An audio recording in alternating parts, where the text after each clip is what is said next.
Sebenarnya, apa sih persoalan ekonomi di Indonesia itu?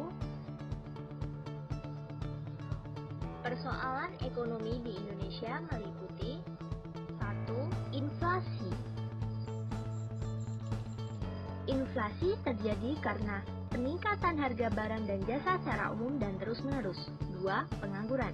Pengangguran terjadi karena jumlah lapangan pekerjaan tidak sebanding dengan angkatan kerja. Ketiga, pertumbuhan ekonomi.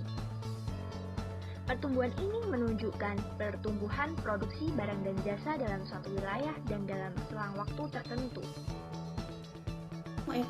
Ilmu ekonomi, ilmu yang mempelajari bagaimana cara mengalokasikan sumber daya yang terbatas untuk memenuhi kebutuhan manusia yang tidak terbatas. Ilmu ekonomi terbagi menjadi dua, yaitu mikroekonomi dan makroekonomi. Mikroekonomi mempelajari bagaimana rumah tangga dan perusahaan membuat keputusan dan bagaimana interaksinya dalam pasar.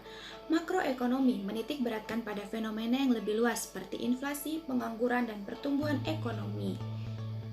Kelangkaan merupakan inti persoalan ekonomi, sehingga dalam penggunaan sumber daya tersebut trade-off berlaku, sehingga menimbulkan menentukan pilihan apa yang akan diproduksi dan membaginya antar anggota masyarakat. Dari pilihan tersebut, muncullah yang disebut dengan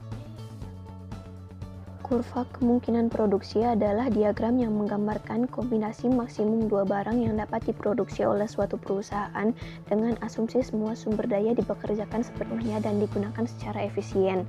Kemiringan kurva dari kiri atas ke kanan bawah mewakili pengorbanan antara memproduksi produk A atau produk B. Sebagai contoh, dari grafik yang ditampilkan, ketika kita memutuskan untuk memproduksi 600 mobil, maka kita bisa memproduksi 2.200 komputer. Poin C mewakili kombinasi output yang tidak mungkin kita produksi dengan mempertimbangkan sumber daya yang tersedia. Poin D tidak efisien karena kombinasi tidak memaksimalkan sumber daya. Pada kenyataannya, kita masih dapat meningkatkan produksi.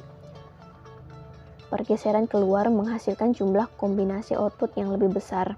Faktor-faktor yang menyebabkan pergeseran keluar diantaranya adalah penemuan sumber daya baru, peningkatan teknologi, peningkatan dalam pendidikan dan pelatihan tenaga kerja, serta perubahan yang mengarah pada peningkatan angkatan kerja. Diagram arus kegiatan ekonomi menunjukkan aliran uang yang terjadi dalam kegiatan ekonomi. Dimulai dari RTK yang menyediakan faktor-faktor produksi kepada RTP, maka terjadilah arus faktor produksi. RTP membayar kepada RTK, terjadilah arus uang imbalan. Kedua kegiatan ini terjadi di pasar input. Lalu RTP menjual barang jasa ke RTK, terjadilah arus barang dan jasa. RTK membayar ke RTP, terjadilah arus uang belanja. Kedua kegiatan ini terjadi pada pasar output. Pemerintah memberikan subsidi, kemudian RTK dan RTP membayar pajak kepada pemerintah. Yang pertama adalah revolusi industri 1.0 dimulai dari 1784, di mana penemuan mesin uap mendorong munculnya kapal uap, kereta api, dan lain sebagainya. Yang kedua adalah revolusi industri 2.0 dimulai dari 1870, di mana penemuan listrik dan assembly line yang meningkatkan produksi barang. Yang ketiga adalah revolusi industri 3.0 dimulai sejak 1969, di mana berkembangnya inovasi teknologi informasi, dan sekarang kita sedang berada di revolusi industri 4.0, di mana kegiatan manufaktur terintegrasi melalui penggunaan teknologi wireless dan big data secara masif. Saat ini, teknologi memudahkan kita dalam pemenuhan kebutuhan hidup, salah satunya melalui internet. Dengan internet, kita dapat berinteraksi jarak jauh dengan orang lain. Lalu, bagaimana implementasinya dalam bidang ekonomi?